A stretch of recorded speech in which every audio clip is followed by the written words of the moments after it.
Hey, how's it going, everybody? Upcoming tournaments and stuff to discuss. Trying to get more information on the Gamers8 tournament, the crew battle tournament that's in Riyadh, Saudi Arabia, $2 million prize pool, all that kind of stuff. And while doing research and stuff, there's been a lot of just roster new stuff I haven't been up to date on, which I do apologize to the channel. There's just been a lot of things going on with the spring split and all that kind of stuff. So in today's video, I'm going to give you like a really quick recap of all the roster information that's been going on for like the past month, as well as some stuff that's more official. Also, I've been reaching out to the tournament organizers at Gamers8 and trying to figure out what the heck the last like qualified and invited teams are to that event. So I'll have some updates, just some overall news for y'all today, but let's jump straight into it. This one comes back all the way at the beginning of June. This is almost like literally a month ago, and it has to do with eUnited. For those that don't know, Pothoff, or Burns as he goes by, is the VP of esports and the GM over at eUnited. And he talked about how they're letting Ajax explore options as an unrestricted free agent. He joined them in like 2019 and has kind of been the star player. And over the course of all their like roster iterations, ever since Rolda's left, he's kind of been the mainstay and the main focus. But the results for eUnited have been absolutely brutal this year, to say the least. So it looks like eUnited's probably going to have to do a rebuild of some capacity, because I do know from talking to Burns personally, he and I hung out a little bit when I went to Atlanta for the Collegiate Esports Commissioners Cup, just talking about trying to make that team into something that they can be proud of, and not to discredit by any means the efforts of the guys. It's just they want to be a main event team every single time. So, and sometimes that means rebuilding. It's tough. Game's getting competitive. So United probably gonna have to do some rebuild, and Ajax probably gonna explore some tryout options. Next, something on a positive note. A long time ago, we actually talked about how Mognus, you guys don't remember Mognus, Mets Mog duo. But Mognus has had some ups and downs in his career as of late, and then we found out that he was going to have to go and serve in the military for a extended period of time. The mandatory service I think he was trying to get was only 8 months, and it looks like he's officially done. So I don't know if that means he's going to come back to the pro scene, or if he's going to try out for other teams, or what that's going to look like. But awesome to see that Mognus officially done with the military. Everything's good there, and hopefully he can get back on the Rocket League grind. Up next, also talking about some of the teams that have struggled to find results, is Navi. Navi currently now only having one player remaining on their roster. This ended up being submitted about 2 weeks ago, where it shows Tigre as well as Virtuoso have left the team, and Louis P was the only person left, which in my assumption, if I was to rebuild a team, Louis P is the one that I would probably build around and try to identify what I want the team to be. So it's always curious what that leads to. If Louis P has enough to entice to be like, yo, I've got an org, dedicated money, try out, and entice people that way, or if he's going to want to just go and slot into a different team as a last person. That tends to happen quite a bit, but it is probably still Simon as the coach on the team. So I would assume that those two are either going to try to find two replacements, or it may be a chance that Louis P goes and finds an entirely different outfit. But having Navi as backing is a pretty good enticement for a lot of people, and Louis P is pretty damn good. We've seen him obviously dominate in ones like crazy, but also still has a lot of potential. So Navi going through the rebuild process a lot. This offseason has some pretty crazy stuff that I am not going to be sharing until it is public, but EU Ross changes this offseason going to be pretty crazy. Up next, another team that is going to have to find a new face. It is BS Plus Competition, another team that towards the tail end of the season finally broke into the main event before getting eliminated. I think they went 0-2, 0-3 or whatever it was, but they are going to be saying goodbye to Freaky. As of right now, ironically enough, the only player left on BS Plus, technically, from what we know, is their newest player, Elexit, E-L-E-X-I-T. I forget how to pronounce it, but Reziers is no longer with, and then I think it was exactly like 3 weeks later we found this out about Freaky. This happened like 2 weeks ago, maybe a week and a half, so fairly new in the grand scheme of things. But BS Plus also going through a rebuild. Maybe we'll see multiple teams kind of come back together. You also don't know how tryouts are going to go and all that kind of stuff. This is going to be a very common theme throughout the next week or so. We also saw Tadpole, a longtime person, coach, manager, is the new aspect of what he's looking for. But most people know Tadpole from the Triple Trouble days and the run that they made to get, I think it was like top 8 in season 7. We're going to go with season 7. That sounds right.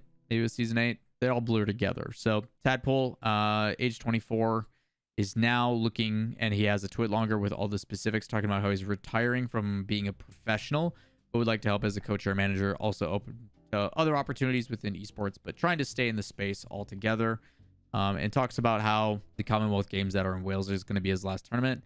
Kind of reflects on his career, talks about the success and the drive and all that kind of stuff over the last season, which is always a good read, but I'm not going to bore you with it. I'll let him be able to say it in his own words.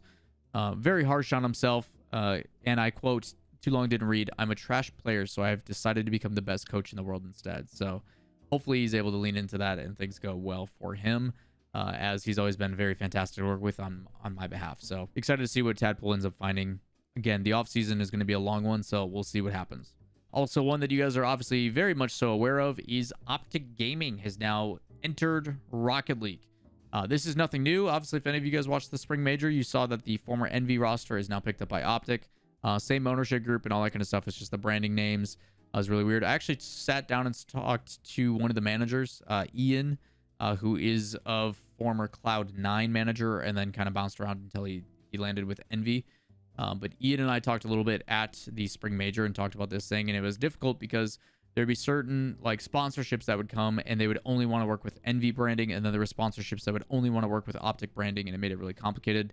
So they went with the more notable name in Optic, which actually surprised a lot of us when it did get announced for the Spring Major.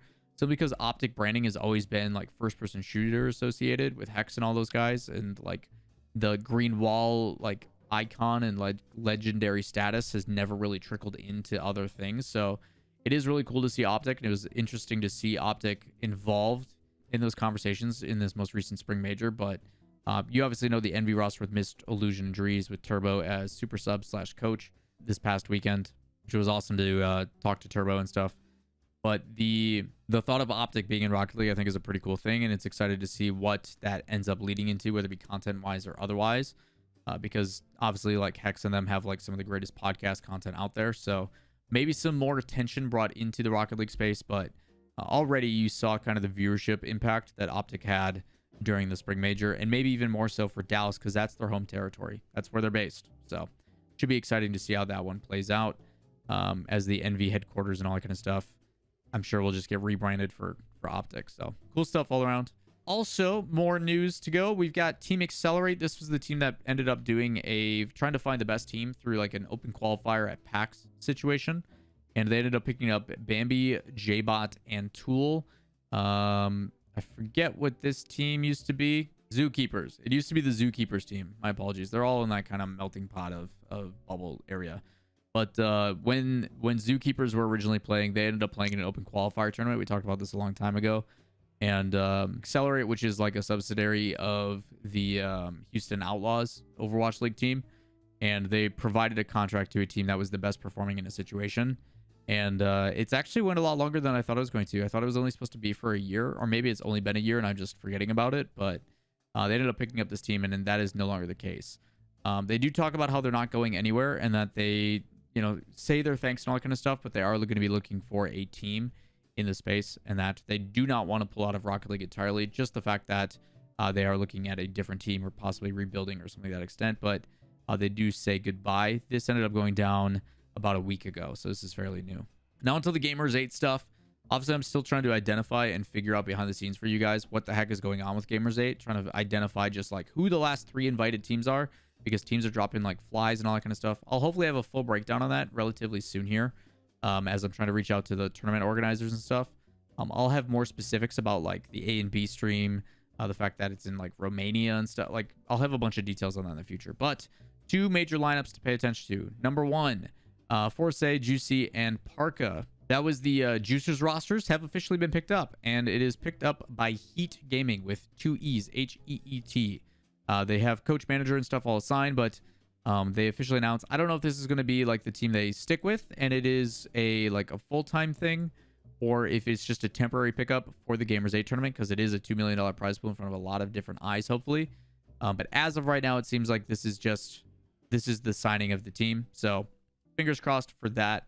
But Parka, Force, and Juicy are going to be playing together for Gamers8 under HEET. So that's pretty cool. And then on the other side of things, the former Sites roster, which is playing with Senzo, is going to be playing under LAWL Esport. That is Senzo, Airless, Ali, and then it's like XI, I'm pretty sure. XIRL, I think. Yeah, XIRL 111. Again, never easy to read some of these names, but The fact that Senzo is going to be there is pretty nuts. Senzo plays for Veloce, and now he's over here. So I think teams just trying to do everything in their power to make sure they can go and win a $2 million prize. Like first place, I think it's like 500K. So pretty crazy stuff. But LAWL Esports joining for Gamers8, Senzo, Airless, and Ali with XI there as well. So pretty cool stuff all around and starting to see things develop. But overall, a lot of stuff to still find out, figure out throughout all of these. I'm trying to do everything I can to get Gamers8 information. I'll do a full dedicated video on the summary of that once I can, because there is some information I found out, not only for my sake, but also for everybody else. I still need to figure out those 3 invited teams that we haven't locked in yet. Also land vlog info, as well as like conferences. I think I'm just going to release some info. I don't know. I'll figure it out. Either way, any comments, questions, concerns, as always, let me know in the comments down below. If you guys have additional like news that I just haven't heard about, let me know in the comments down below too. Maybe we'll just put those in the description if you guys have any good links. But yeah, it's been crazy. Trying to get back into the swing of things, trying to keep you guys up to date now that we're back in the homestead. It's always so difficult being away from home, trying to do daily content. So the last thing as well to announce for you all before we close it out, as always, like, subscribe, notifications. But a new project I'm working on, hopefully coming out soon. So with that said, again, appreciate all the love and support, and we'll see you in the next one. Peace.